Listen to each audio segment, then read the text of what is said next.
But our goal this morning is to understand different points of view. So looking at different points of view, how different people might see things, the same situation in different ways, and especially how do our words in those situations have power. You're going to finish this sentence. Words have the power to something, and explain your thinking. Because words have the power to hurt someone else's feelings, because if you usually say like with a friend, if you say something sarcastic like you usually do, they get it. But if you go and use that sarcasm with someone else who's not used to it, they might take it as an insult. Thanks, Sammy. Words have the power to, like Naomi said, hurt your feelings, and you can be bullied more with words than you can with violence. Thanks, Charlotte. So our book this morning is Mr. Peabody's Apples. So I'm going to read the first chunk to you, and I'm going to stop and have partner talk about the words that are being used and the thoughts. So thinking about words or power as we start out. Across the street, Tommy Tittlebottom and his friends watched Mr. Peabody, and they were amazed at what they saw. Mr. Peabody had not paid for his apple. They couldn't wait to tell all of their friends, who told their parents, who told their neighbors, who told their friends in the town of Hattville, which wasn't a very big town. We're going to stop there for a minute with this picture.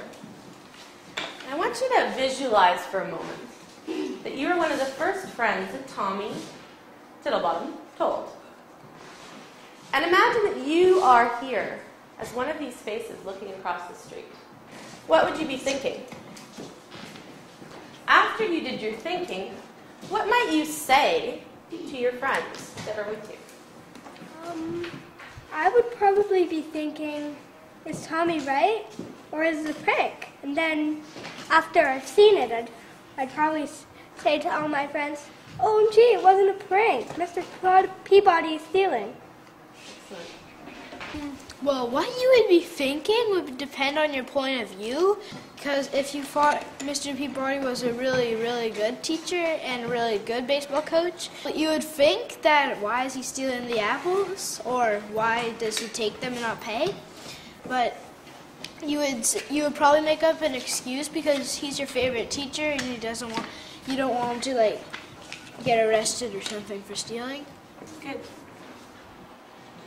Oh dear, Mr. Peabody, said Tommy on the doorstep. I didn't understand. I should not have said what I said, but it looked like you hadn't paid for the apples. What can I do to make things better now? Mr. Peabody took a deep breath and said, I'll tell you what, Tommy. Meet me at the baseball diamond in 1 hour and bring a pillow stuffed with feathers. An hour later, Mr. Peabody met Tommy on the pitcher's mound. Hello, Tommy, said Mr. Peabody. Now here's a pair of scissors. Cut the pillow in half and shake the feathers out. Tommy looked confused, but he did it anyway. The wind carried the thousands of feathers far and wide. Tommy looked at Mr. Peabody relieved and said, Is that all I have to do to make things better? Well, there's one more thing, said Mr. Peabody. Now you must go and collect every single one of those feathers. Tommy frowned at him. I don't think it's possible to pick up all the feathers, he said. It would be just as impossible to undo the damage you have done by spreading the rumor that I am a thief, said Mr. Peabody. Each feather represents a person in Hattville. So, I'd like you to take a look at this last picture in the book. Now, I'd like you to take a look at that pillow and how it's stitched up. What do you think this picture means? I think it's symbolized to show that he patched up the rumor. Good. I think that symbolizes that He might have patched up the rumor, but he didn't completely. Why so?